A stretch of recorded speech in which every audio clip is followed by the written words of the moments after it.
Bureaucrats करते क्या हैं, ब्यूरोक्रेसी मुल्क को क्या देती है, क्या कोई ब्यूरोक्रेसी की कंट्रीब्यूशन है और अगर है तो वो क्या है। परदादा के ज़माने की ज़मीन अगर तक महफूज आज तक पड़ी हुई है और बच्चा कहता है कि जी मैंने ज़मीन निकलवानी है, वो मेरे परदादे के ज़माने की ज़मीन है और वो ज़मीन निकल आती है, तो उसका मतलब ये है कि आपके पास ऐसे इदारे जो हैं वो मौजूद हैं। लेकिन पूरे मुल्क के बीच में आप देखते हैं कि सड़कों का भी जाल बिछा हुआ है, पुलों का जाल बिछा हुआ है, फ्लाईओवर बनते जा रहे हैं। तो ये कौन कर रहा है? सर, ब्यूरोक्रेसी बेसिकली आपके इदारे बना रही है और इदारे चला रही है और उनका यही काम है और कोई काम नहीं है। आज आप ब्यूरोक्रेसी को माइनस कर दें अपने इन तमाम इदारों से, तो यूं समझ लें कि सारे का सारा इंतजामी ढांचा आपका खत्म होकर रह जाएगा। ये सड़कें, गलियां, ये जो लाइटें लगती हैं, ये जो पुल बनते हैं, ये तालीमी इदारे जो बनते हैं, अस्पताल जो खड़े हो जाते हैं, क्या सबके लिए नहीं है? सारों के लिए तो हैं। अगर सारे लोगों तक इनका फायदा पहुंच रहा है तो ये ब्यूरोक्रेसी की वजह से है। वो इस सिस्टम को चला रही है और उन्हीं की वजह से सिस्टम जो है ये महफूज है। आसिम साहब, हम जब भी बात करते हैं ब्यूरोक्रेसी की, पिछली जो पॉडकास्ट हुई उसके अगर मैं कमेंट्स गिनूं तो मैं कहूं कि 10,000 कमेंट्स हैं, तो उनमें से बेशुमार कमेंट्स में एक कमेंट पूछा जाता है, ब्यूरोक्रेट्स करते क्या हैं, ब्यूरोक्रेसी मुल्क को क्या देती है। अच्छा, उसके ऊपर एक और पोस्ट भी बड़ी वायरल होती है कि देखें जी, दुनिया के दीगर ममालिक में तो कोई ब्यूरोक्रेसी नहीं होती, उन्होंने बहुत तरक्की कर ली है। तो एक तो आप इसका जवाब दे दें कि भाई ब्यूरोक्रेट्स क्या करते हैं, क्या कोई ब्यूरोक्रेसी की कंट्रीब्यूशन है और अगर है तो वो क्या है। अच्छा, अभी जब यहाँ से भाई हमारा इंटरव्यू ख़त्म होगा तो आप घर जाएंगे, घर के रास्ते में सड़क पे इशारे पड़ते हैं।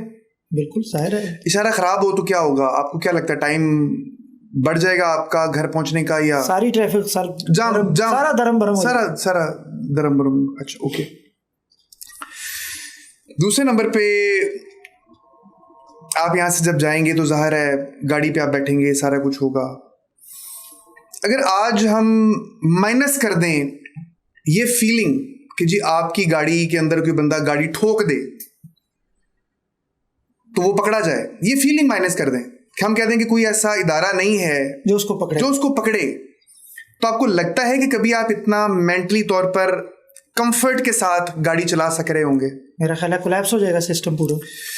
आपने ये भी सुना होगा कि लोग अपने दादा के ज़माने की, परदादा के ज़माने की ज़मीनें जो हैं वो कह रहे होते हैं कि जी मेरे परदादे के ज़माने की ज़मीन है, मैंने निकलवानी है। जाते हैं पटवारियों के पास, रिकॉर्ड में से ज़मीनें निकलवाती हैं, उनको मिल जाती हैं। कभी सुना है ऐसी चीज़ें?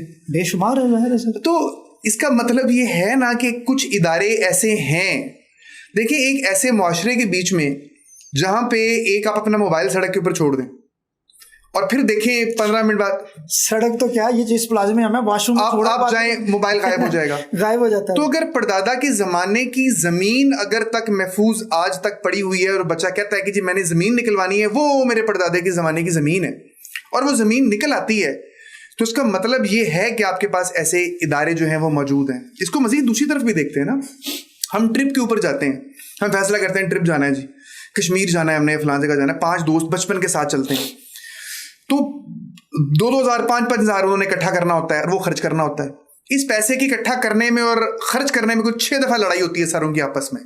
पैसे के खर्च करने के ऊपर भी, कभी इकट्ठा करने के ऊपर, पैसे क्या डेट पे भी लड़ाई होती है, कभी इस चीज के ऊपर भी।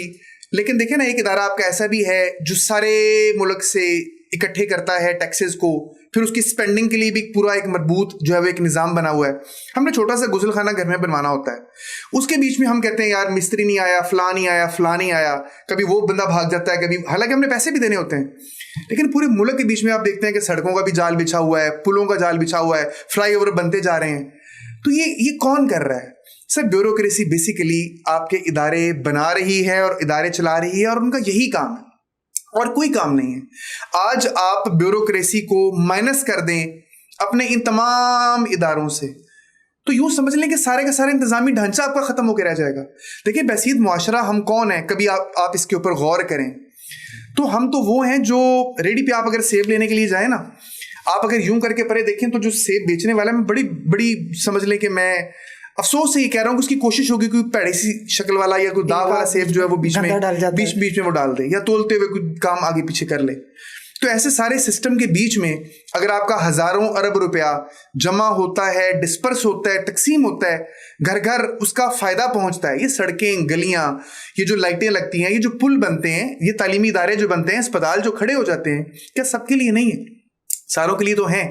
अगर सारे लोगों तक इनका फायदा पहुंच रहा है तो ये ब्यूरोक्रेसी की वजह से है। वो इस सिस्टम को चला रही है और उन्हीं की वजह से सिस्टम जो है ये महफूज है। अच्छा, फिर एक और सवाल कि जी ये दुनिया के और किन किन मुल्कों के बीच में सिस्टम मौजूद है? हर मुल्क का एक अपना स्टाइल है। इंडिया के बीच में भी सिस्टम मौजूद है, श्रीलंका के बीच में भी सिस्टम मौजूद है। बाकी दुनिया के जिनको हम एडवांस्ड कंट्रीज कहते हैं उनमें अपना एक निज़ाम है हर एक के बीच में। सिलेक्शन का निज़ाम मुख्तलिफ हो सकता है कि वो किस तरीके से इंतजामी ओहदों तक अपने लोगों को चुनकर लेकर आते हैं, वो मुख्तलिफ हो सकता है। लेकिन मैकेनिज्म जो ब्यूरोक्रेसी वाला है वो तो हर जगह है। अगर आप इंतजामिया को माइनस कर दें तो फिर तो सिस्टम ही खत्म हो गया। सिस्टम खड़ा ही इंतजामिया के सर के ऊपर है। बहुत से लोग कहते हैं कि यार जैसे किसी शोबे में उस शोबे के एक्सपर्ट जिन्हें हम टेक्नोक्रेट कहते हैं वो लोग आ जाएं और ये एक जनरल एडमिनिस्ट्रेशन जो है ये परे हो जाए तो शायद तरक्की ज़्यादा हो जाए। चलें, बड़ा अच्छा सवाल आपने कर लिया। जनरल एडमिनिस्ट्रेशन कोई टर्म ही नहीं है, कोई टर्म नहीं है। देखिए बात यह है, टैक्स का निज़ाम चलाने के लिए एक उस बंदे को निज़ाम दिया जाना चाहिए जो टैक्स स्पेशलिस्ट हो। एग्रीड? स्पेशलाइजेशन यही है ना, हम टेक्नोक्रेट क्या देते हैं? वो टेक्नोक्रेट हो। एग्रीड, आपने भी एग्री किया, मैंने भी। तालीम का अगर निज़ाम चलाना है तो तालीम का निज़ाम वो बंदा चलाए जो खुद एजुकेशनिस्ट है। टेक्नोक्रेसी यही है ना सर? जी बिल्कुल। एक हॉस्पिटल को चलाना है तो डॉक्टर वही चलाए जो हॉस्पिटल का है, जो डॉक्टर है। तो जो एडमिनिस्ट्रेशन जो है, इंतजाम, उसको चलाना है तो वो कौन चलाए? एडमिनिस्ट्रेटर जो उस फील्ड में स्पेशलिस्ट है। तो जिनको आप जनरल एडमिनिस्ट्रेटर कहते हैं ये दरअसल टेक्नोक्रेट हैं। दरअसल ये एडमिनिस्ट्रेशन की फील्ड के बीच में ये टेक्निकल नॉलेज रखते हैं, ये उसके स्पेशलाइज्ड हैं। अच्छा, अब इसकी सादा सी मिसाल ये देख लीजिए कि मैं अभी जिस जगह पे काम कर रहा हूँ ये मेरा 14वां इदारा है। इट इज 14th ऑर्गेनाइजेशन जिसमें मैं काम कर रहा हूँ। एसी शिप मैंने कर ली, गिलगित बल्तिस्तान के बीच में एडीसी रहा, डिजास्टर मैनेजमेंट मैंने देख ली, उसके बाद मैंने टूरिज्म देख लिया, मैंने एंटी करप्शन देख लिया, हेल्थ डिपार्टमेंट देख लिया, होम डिपार्टमेंट देख लिया, प्रिजन्स देख ली, ओवरसीज पाकिस्तानी कमीशंस देख लिया। और उसके बाद देखिए ना, इतनी जगहों की एडमिनिस्ट्रेशन की, उधर की, उधर की, उधर की, उधर की। तो क्या आपको लगता नहीं कि मैं एडमिनिस्ट्रेशन के एक स्पेशलिस्ट बन चुका हूँगा? तो दरअसल ये एक स्पेशलाइज्ड फील्ड ही है। जो लोग चाहते हैं दरअसल ऐसा ही हो रहा है कि एडमिनिस्ट्रेशन उन्हीं लोगों के हाथ में है जो एडमिनिस्ट्रेशन के स्पेशलिस्ट हैं। पार्ट 1 यहां मेरे बात का खत्म। पार्ट 2 और है। इससे नीचे जिन लोगों को टेक्निकल मामला चलाने चाहिए वो आज भी टेक्निकल लोग ही चलाते हैं। अच्छा, डिफरेंट इदारों। भाई मैं आपको बताता हूँ, अस्पताल कौन चलाता है?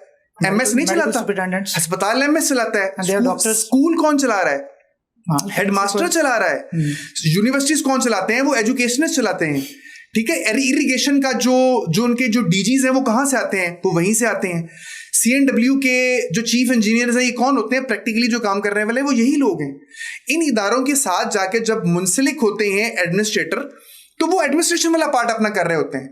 टेक्निकल नोयत के जितने भी मामलात हैं वो ये टेक्निकल लोग ही सर अंजाम दे रहे होते हैं। आज भी मॉडल यही है जिसके ऊपर काम हो रहा है। बस ये यूं समझ लें कि एक हम जो सुनते हैं वो कहने लग पड़ते हैं बगैर सोचे समझे। तो ये कहानी भी बस कुछ ऐसे ही रेडी हुई है। वरना हालात ये हैं कि जो लोग एडमिनिस्ट्रेशन कर रहे हैं they are not the journalists, they are the specialists. नहीं है, वो स्पेशलिस्ट हैं एडमिनिस्ट्रेशन की फील्ड के, जिन्होंने एडमिनिस्ट्रेशन पढ़ी और जो जगह जगह एडमिनिस्ट्रेशन का ही निजाम जो है वो चलाते आ रहे हैं और उसको देखते आ रहे हैं। और उनके नीचे अगर जाएं तो जो इदारे हैं प्रैक्टिकली उनको वो टेक्निकल लोग ही चला रहे हैं जो टेक्निकल नॉलेज अपने पास रखते हैं।